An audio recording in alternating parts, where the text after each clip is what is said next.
inizia, poi dopo di...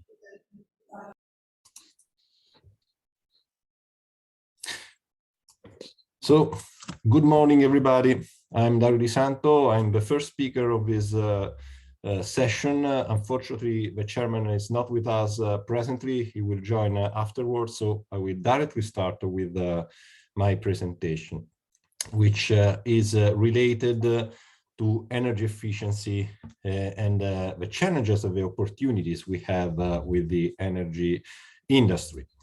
Nowadays, a lot of words are spent on energy transitions, decarbonization, sustainability, etc. And it is recognized widely that energy efficiency is one of the pillars of those processes. And this is confirmed by the fact that energy efficiency has a very important role in all the scenarios dedicated to decarbonization, starting with the scenarios from the International Energy Agency.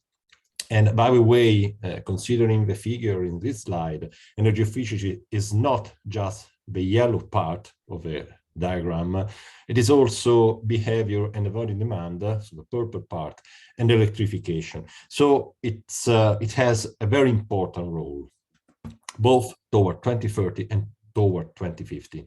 And it is also recognized as the first fuel in terms of what we achieved by not increasing the energy demand over the decades after the oil crisis in the 70s.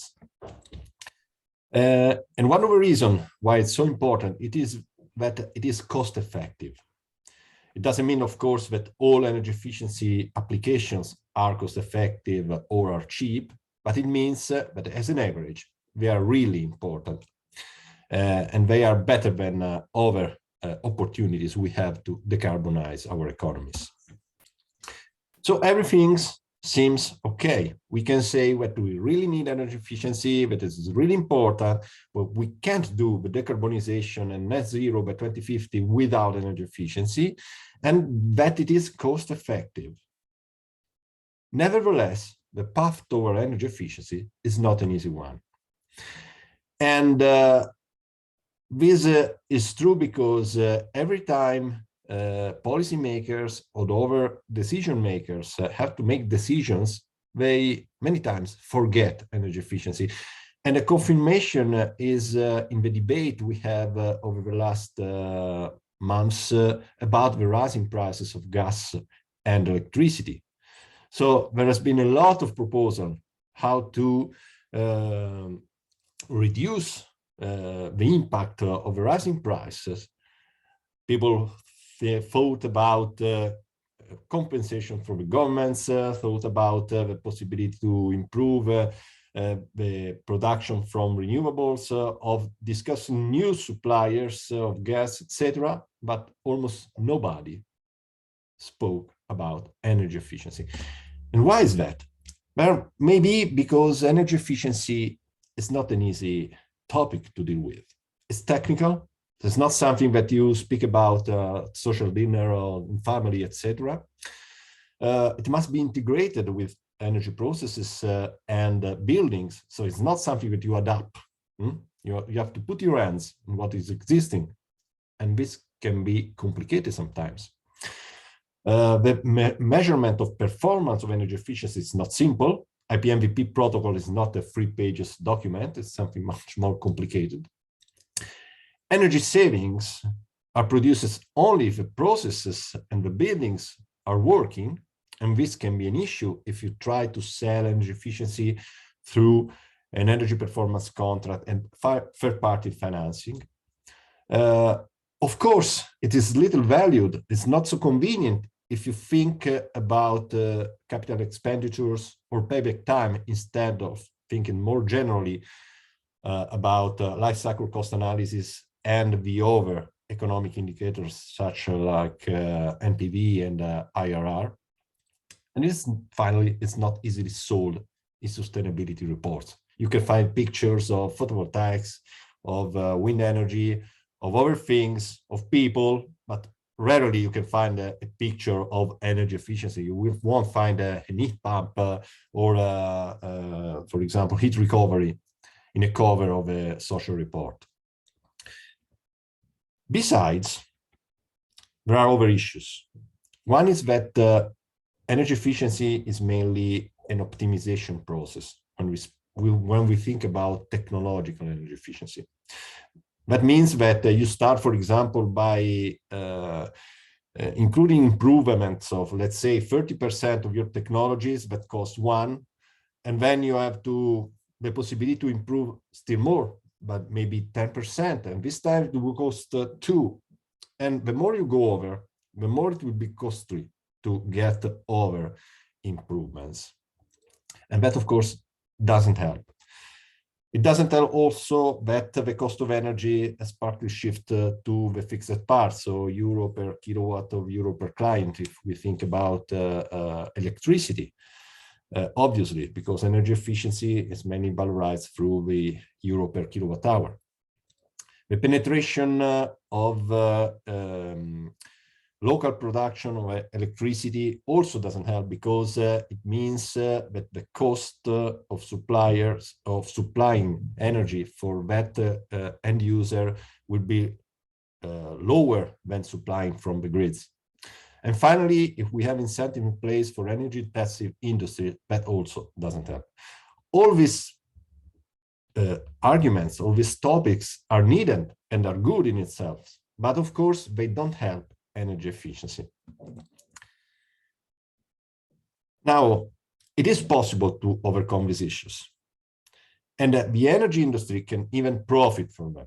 Of course, the part related to the tariffs and energy intensive, the incentives to energy intensive industry, etc., are for policymakers, but a lot can be done by the energy industry. It is important to think about 5 points. The first one, what energy efficiency is. Because if we speak about energy efficiency, most of you will think about avoid waste, better management of energy service, technology substitution, etc. But these 2 points are important, are traditional, if we say so, but they are not the only part of energy efficiency. Of course, we have also the use of renewable sources, which is not energy efficiency in itself for the end user, but it improves energy efficiency at the system user by reducing wastes over the grids. But the important points are that energy efficiency, it is also, and maybe it will be mainly, the change in behavior and demand reduction. And if you look at the International Energy Agency scenarios, you find that. That doesn't mean to turn off the light when you go out from your room. It means to change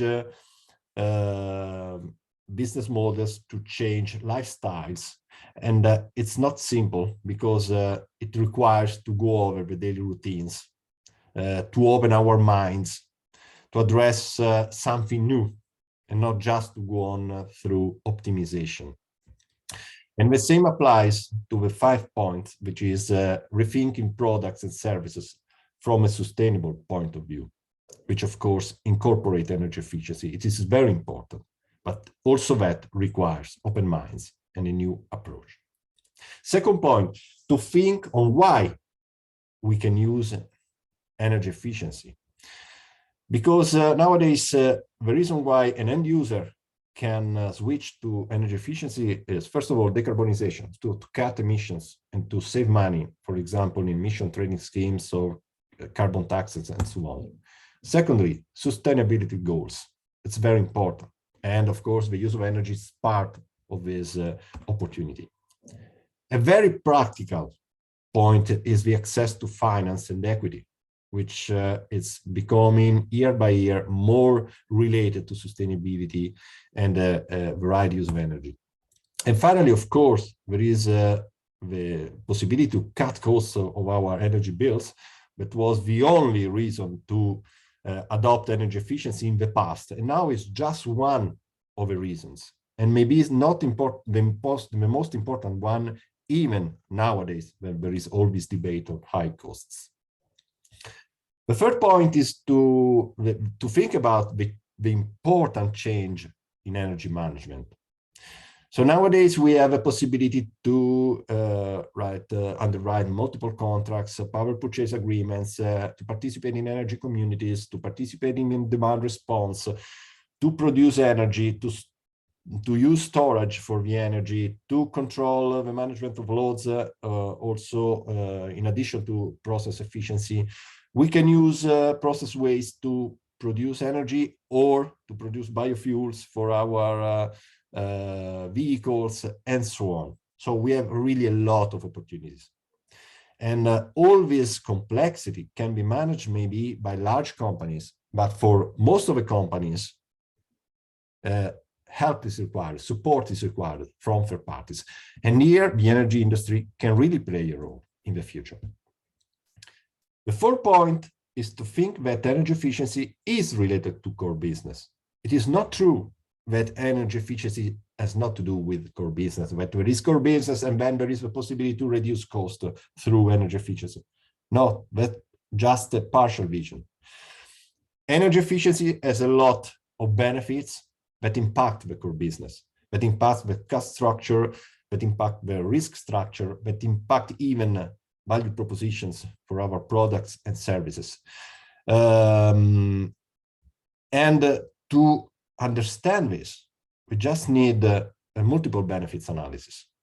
Like, for example, the work done in the M benefits project that you can check to do what it means to perform a multiple benefit analysis at company level. And to do this, to achieve this, we need a really strong collaboration between different departments in our companies.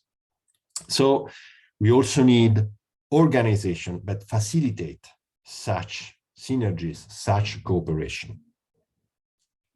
And this is very important because we are in a transformation phase. We need to mobilize energies, to mobilize people, to mobilize ideas. Finally, the last point is about CO2 emissions. CO2 emissions will play a really important role in the future, not only in terms of cost for companies through emission trading and carbon tax, and not only for companies, also for families and buildings, but also for the effects to traditional technology. Think about, for example, cogeneration. Cogeneration was so important to have a dedicated directive from the European Union 10 years ago. Nowadays, it's still an important technology, but in the next years, it will face the problem that it is mainly gas-powered. And so if we have a problem with fossil fuel, we will have a problem with cogeneration, unless we are able to provide new fuels, biofuels, or hydrogen to power our cogenerators. And we really need that because, especially in Europe, we use a lot of cogeneration for our industries and for our district heating plants, etc. So we need, as energy industry, to deal with this challenge. And of course, we have two opportunities here, two possibilities. The first one is to endure emissions, to say, okay, all this is bad transformation, is a problem, etc. Or we can try to use this transformation to change our business models, to change our companies, and to put in the market new products, new services that addresses these issues for our potential clients. So as a homework, I leave the opportunity to rethink the value propositions of our products and services, thinking about sustainability, thinking about energy efficiency and resource efficiency more in general, thinking about circular economy and so on. We can do it, and we can open real new dimension of economy through such a transformation. And to do this, we just need one thing, to use our intelligence. Which, by the way, if we don't use it, it doesn't accumulate. It doesn't grow over time. So we really need to use our intelligence and to use it to rethink our vision. We can do it, and the energy industry can really play an important role in all this decarbonization process. So thanks a lot for your listening to me. Here you can find my contacts if you need to contact me, and with presentation you will find a lot about FIRE, Italian Federation for Rational Use of Energy, what we do, how we can cooperate with you, etc. Thank you all, and have a nice prosecution with this session. Words goes to our Dr. Kumbaroglu. Yes, thank you very much, Dario Di Santo, for a very nice presentation, and also visually very appealing. I'm sorry for being late. There was a technical problem. I was not able to enter with the Zoom link as panelist, so I had to enter as participant and then be upgraded to become the panelist. I was planning to introduce you. Meanwhile, you have your presentation, the General Manager of the Italian Federation of Energy Efficiency. Dario Di Santo was a member of the Board of Directors from 2003 to 2008 and has been director since 2007. He has numerous peer-reviewed papers and international project activities, and you have seen a very nice presentation. One small question I would like to ask. I was curious if you have any numbers on the potential on energy efficiency that you have in Italy. I mean, energy efficiency, you have very nicely demonstrated that the different aspects, not easy. There are technological aspects, but also there are behavioral things which are easy to change. And usually energy efficiency is known as the low-hanging fruit to deal with this. And nowadays, with the rising energy prices, it's very important. Do you have any research, any figures on the potential of energy efficiency improvements in Italy? Well, for example, what we plan to do towards the 2030 target is to reduce and to produce energy savings around 60 megaton of oil equivalent, which is not a small figure. As you said, the real issue we have is to put together the low-hanging fruits with the high-hanging fruits, because if we don't do it now and we just take the low-hanging fruit, it will be very difficult, very costly to reach the other one. We will need giraffes. Instead, we need to planning energy efficiency nowadays, putting together low-hanging fruits with the intervention that cost more. But there is a lot of potential to be achieved. Okay, thank you. Thank you very much. So next, I would like to go on with Sandro Neri, who's the coordinator of the Federation of Italian Managers. He is the Enel executive and coordinator of Federmanager Energy Commission. He has several associative positions in the provisional, regional, national, like deputy coordinator of RSA Enel 2012, coordinator RSL, coordinator GDL, generation replacement Federmanager Rome, and Energia Federmanager. So, Mr. Sandro Neri, please, the floor is yours. Oh, good morning.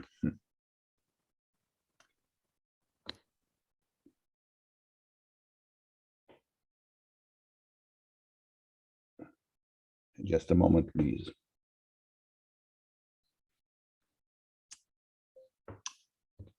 Good morning, everyone. I'm honored to give you a short presentation on behalf of Federmanager regarding the current situation of energy efficiency and the future strategy of the energy industry in Italy. Before going into the details, let me give you a brief overview of Federmanager. Federmanager is a key association representing managers who lead the companies that produce goods and services. We have been active since 1945. We focus on multiple aspects, such as the contractual, institutional, social, professional, and cultural. Federmanager has a central national structure, as well as a local presence, with 55 structures spread across Italy.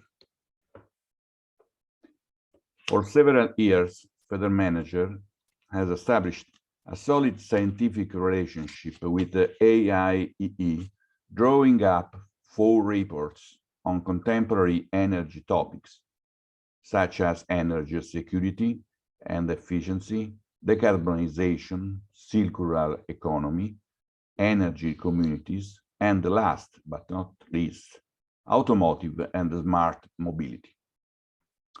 The latter will be presented next year with a dedicated conference with politicians, managers, energy companies, and so on.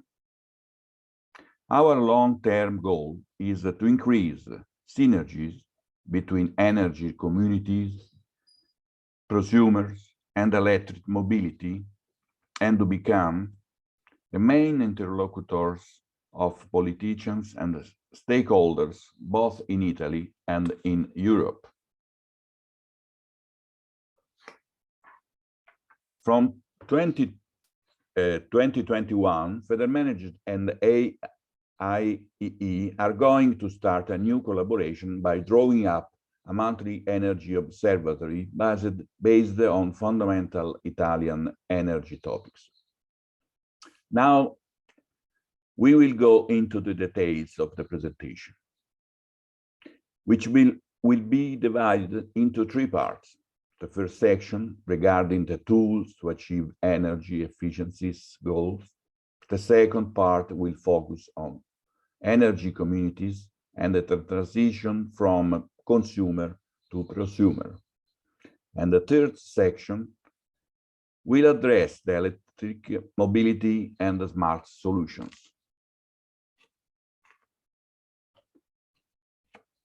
Firstly, let me say that to achieve the 2050 net zero emission goals, we need to pay close attention to green energy issues and the decarbonization process. But most importantly, in the next decade, we need action, not words. By using energy more efficiently and thereby consuming less, Italians and generally all of us can reduce their energy bills, improve their quality of life, mitigate climate change, and reduce reliance on external suppliers. To attain these benefits, it's fundamental to improve energy efficiency throughout the full energy chain, from production to final consumption, implementing circular program, and in particular, in our specific case, implementing energy communities.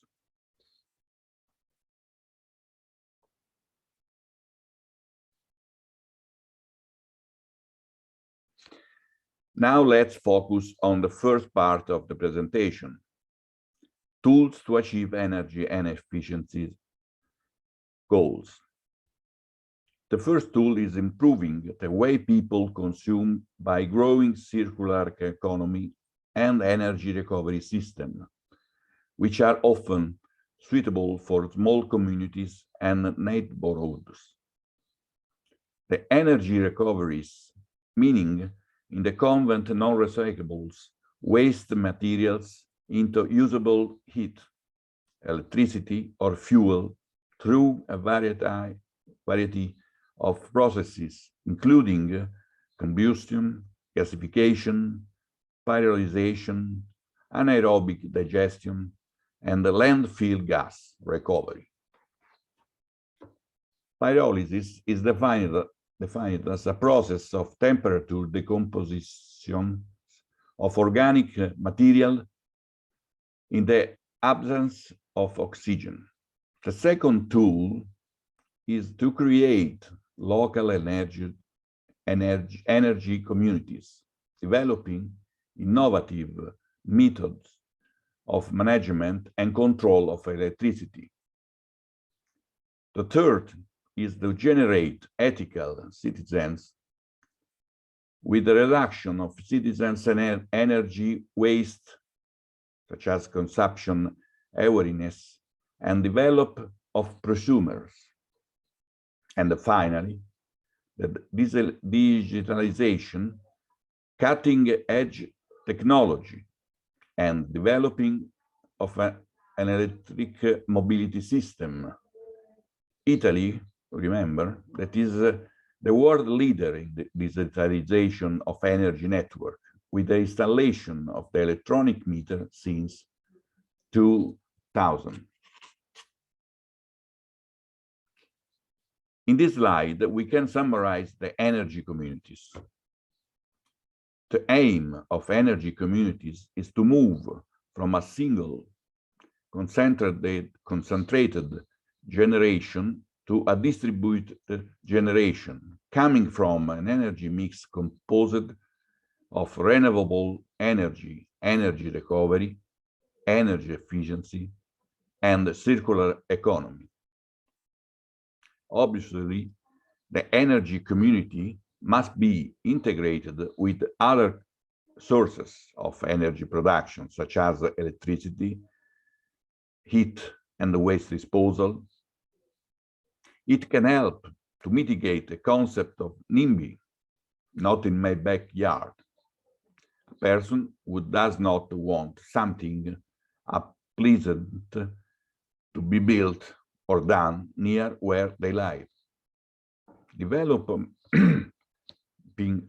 widespread energy community system would allow citizens and the buildings to become energy independent, and would also stimulate the demand for electric cars that could be charged with 0 kilometers energy.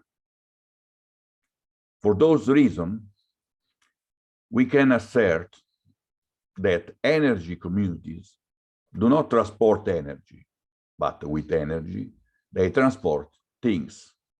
This is the new paradigm.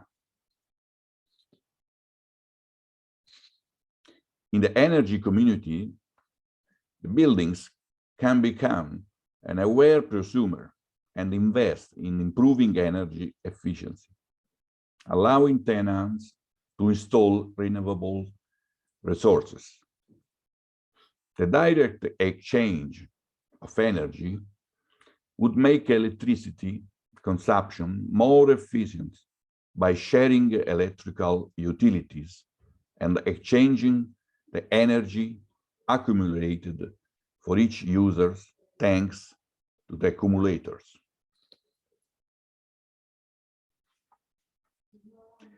Distributed production is also useful to avoid network distribution overload, reduce energy transport costs,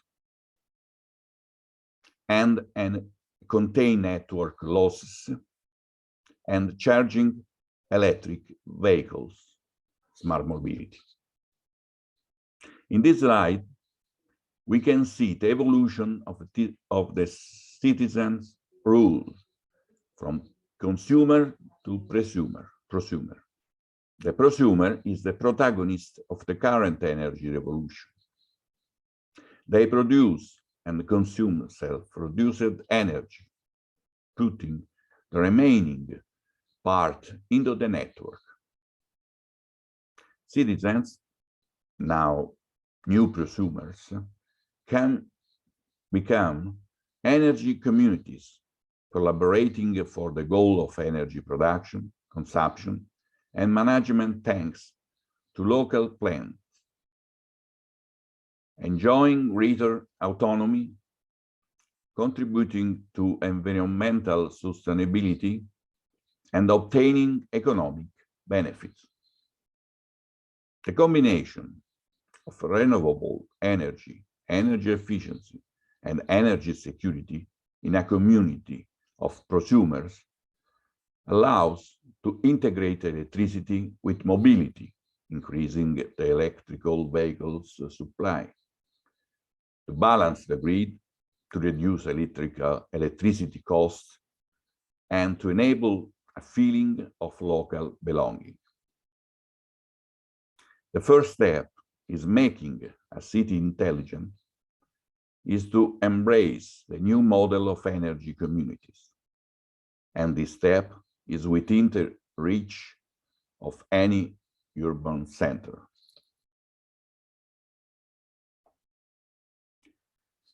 In this graph, we can see the electric mobility in Italy. The electric vehicles market in Italy, despite the problems arising from the COVID, has recently registered exponential growth, as you can see from the graph. The future vehicles demand can be further stimulated by the development of energy communities. Let's look at the strengths and the weaknesses of electric vehicles. Strengths are sustainability, for example, absence of emission, savings such as a significant reduces cost per kilometer due to the lack of use of fossil fuels. And finally, there are other different benefits, such as access to ZTL and free parking. Weaknesses are, the most significant one is the charging times that is longer than other resources. Electric vehicles charger systems are not spread efficiently in both urban and extra-urban areas. Another weakness is the disposal and the recovery of batteries. At the end of the life cycle, or the presence of rare and highly polluting components inside the battery, such as lithium or cobalt. This is a geopolitical problem. Fifth report, automotive and battery technology markets. The fifth report of AIEE Federmanager will focus on the effects of the undergoing revolution in the Italian industrial vehicle sector. The transformation is going to be determined by 4 factors such as new models of mobility, autonomous driving, digitalization, and electrification. We can implement efficiency measures of the distribution lines towards independence and self-sufficiency and self-production. Among the key points of analysis, the comparison between the forecast on the development of intermodality and the shared modality will provide a realistic evolution of the sustainability ecosystem. Among the key points of the analysis, the comparison between the forecast on the development of intermodality and the shared modality will provide a realistic evolution of a sustainability ecosystem. The new manager in 10 points. In this part, Federmanager is working to implement specific training courses for them. The new manager is a leader, follows from front, understands technology, leads by example, embraces vulnerability, and believes in sharing and collective intelligence. He is a fire starter and gives real-time recognition and feedback. He is conscientious of personal boundaries, and finally, he has to adapt to the future employees. At last, to conclude, we can say that to achieve practical goals in the electric mobility sector, it's necessary to put forward proposal aimed at minimizing the economic and social impact of the revolution underway in the vehicle sector through the creation of a favorable context for the reconversion of the sector through measures and moral suasion aimed at reducing the current fragmentation of the production system. The implementation of measures to support the process of technological innovation and the professional retraining of workers. The propensity to capitalize experience of other European countries. The creation of the conditions to make the Italian supply chain active to foreign investments, for example, bureaucratic simplification, tax advantages, investing in energy communities and the circular economy, to be energy independent, reducing, on the other side, costs of energy from the transportation to the consumption. On the other, the GHG emission. Put our attention that there are 2.2 billion euro on the PNRR plan in Italy dedicated to the energy communities. Thank you for your attention. Thank you very much, Mr. Sandro Neri, for a very nice presentation. Very well with the technology. The way you come together, like you had control of the electricity grid, the digitalization of the energy network, the prosumer, electric vehicles. To me, it all comes together in a smart grid concept. So the question I would like to ask, because people, when they see things, to demonstrate things is very appealing usually. Are there any pilot applications of such a integrated smart grid in Italy on a small scale, where all these prosumer EVs, digitalized network, smart grid system is working? In Italy, we are at first level in this strategy and this way. We have Enel as built. I remember Perugia is a small city in Italy where experimented Enel, the smart city, is implementing a smart city. Because the total smart city will be the future.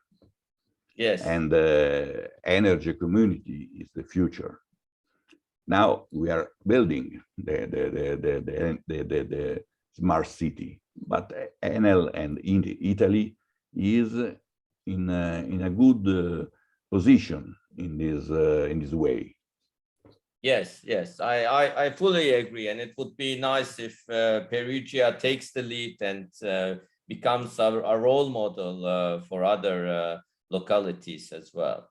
Great, thank you very much. So the next speaker in this session is Mr. Ferdinando Patsani, the CEO of TEON, and TEON is a startup company that develops, manufactures, and distributes innovative and environmentally sustainable, efficiently superior, and patented protected solutions for centralized heating and cooling of buildings. Mr. Pozzani has been the CEO of Ferdinand Italia for 7 years, 2007 to 2014.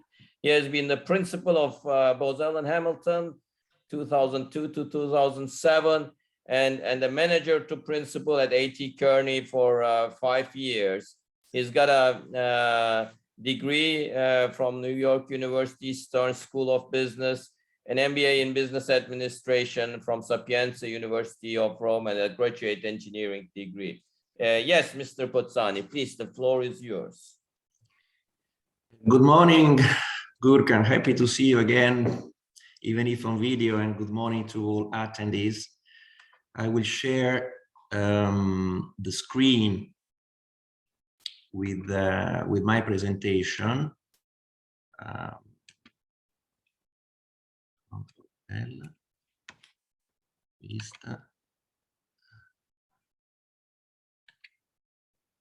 Hope you see it again. All right, I will draw the attention on a sector in particular, which is the thermal sector, i.e. the production of heating, domestic hot water, and also cooling, because this is also a very important sector, historically a little bit neglected from the cone of light of the attention of people and government. First of all, let me tell you who we are. TEON is a company that was born recently, 6 years ago, following a path of research that brought to develop and now manufacture and sell a family of new products that are heat pumps that work in very, very high temperature, which is suitable for those buildings and volumes in general in which traditional heat pumps cannot be deployed unless a profound restructuring of the thermal plant and terminals is done. Let's have a look to the situation in Europe. The reason why we are in this business and the reason why we believe in what we are doing is because when we look at the level of renewables in the heating sector, we realize that this is not particularly developed. When for sure lagging compared to the energy generation, electricity generation, also lagging compared to mobility. If we look at what is considered as renewable in this business, we realize that 75% of what is considered renewable are biomasses. And here we have a first dichotomy, which is particularly in this sector, for which what is renewable is not clean, while in other sector, what is renewable is also clean. Why we reached this level? This level, we reached it for a number of reasons. Let's look at one of the bricks that is part of this business, of this sector, of this industry, which is the producer, the thermal station. Now, if you look about heat pumps, i.e. thermal devices that produce heating, traditional heat pumps are applied to new buildings, which is de facto a minority of the buildings, work at low temperature, different from old buildings or traditional buildings, whose uses adopt in their cycles refrigerant which are banned since 2015 in Italy and since 2014 in Europe. By banned, I mean refrigerant that have to be phased out because toxic and because they have a global warming potential, very dangerous. And there are devices that tend to be efficient only when weather conditions are mild.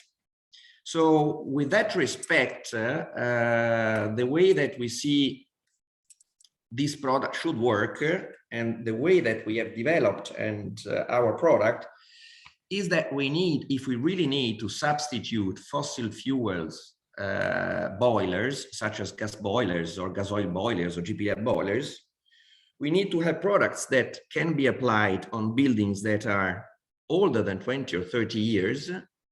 They need to use natural refrigerant. They need to work at the temperatures for which these buildings have been sized and built, i.e. high temperatures. And they need to work in all conditions, particularly those that are more stringent. There is no point of creating products that work only when the weather outside is mild. This is our view. Now, if we look at this is an Italian situation, it's particularly is Italian-centric. Of course, there are differences between countries, particularly in Europe. Not many, but there are. In Italy, still in the residential business, almost 9 buildings out of 10 are heated with natural gas. And 9 out of 10 are heated through terminals that are radiators. So why we have reached this point, why we are still there? We are still there because innovation in this segment, in this sector, in the heating sector, has not been deployed yet, or proper innovation has not been deployed yet. We hear alleging that condensing gas boilers are innovative. I have the news for everybody that condensation has been invented more than 30 years ago. It is as new as it would be the injection for cars instead of carburetors. The result is this one. The result is that this is a sector that still is the main producer of CO2 emission in Italy. We have seen Europe-wide 65% of it comes from the heating sector. And in Italy also is the main producer of particulated matters, both the PM10 and PM2.5. Talking about refrigerant, these are some elements that help understanding why F-gas are not suitable to produce heating.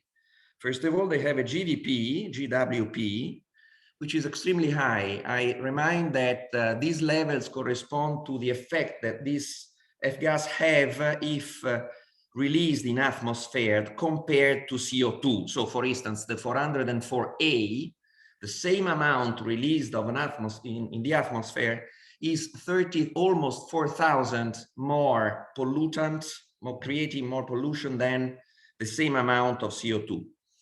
Critical point is a proxy on how efficiently we can reach high temperatures. You can see the limits that are in the F-gas. Condensation pressure means at which pressure the circuit works when producing heat. And of course, this is a proxy of reliability, affordability, and losses and safety of heat pumps. You can see the pressure that are reached by the F-gas and also reached by some other non-F-gas refrigerant. The condensation enthalpy is a proxy of how efficient is a refrigerant to release useful heating compared to the consumption of electricity which is needed. So what is called COP, coefficient of performance, which is the yield of heat pumps. Why in buildings has not deployed still has not deployed traditional heat pumps and still gas boilers have almost exclusivity. If we look at the radiator surface, if radiators have been sized and designed to work with an average temperature of 70 degrees, in order to have the same yield and with a temperature that is, for instance, 50 degrees, which is a temperature in which most of traditional heat pumps are challenged, you need to double the surface. So you need to double the number of radiators or double the whole surface of radiators in your houses. Of course, this implies that if you need to deploy traditional heat pumps, you need either to do so or to change the type of heating plant.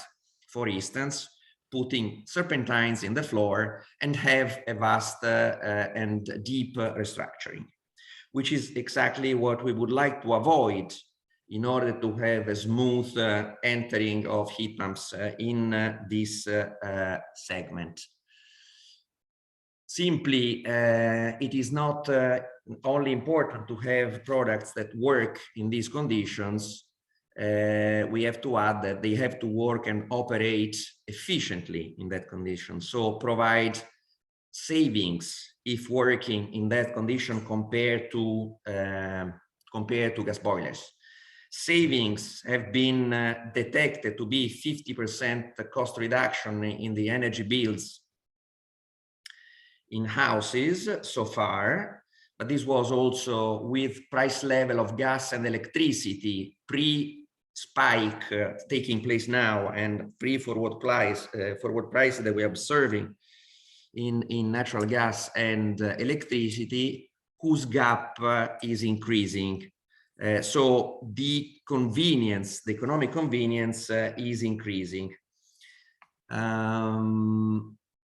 I guess that if we talk about goals, we have observed recently a number of events that took place. No, starting from Paris, we had here in Italy an event. We had the COP26 in Glasgow, who was almost a failure in terms of ensuring that targets can be achieved, because a concrete roadmap is missing, and because the objective to maintain or contain a 1.5 increase in the world temperature by 2050 is the promise is very questionable, considering that also 1.1 degrees out of this 1.5 is already burned out.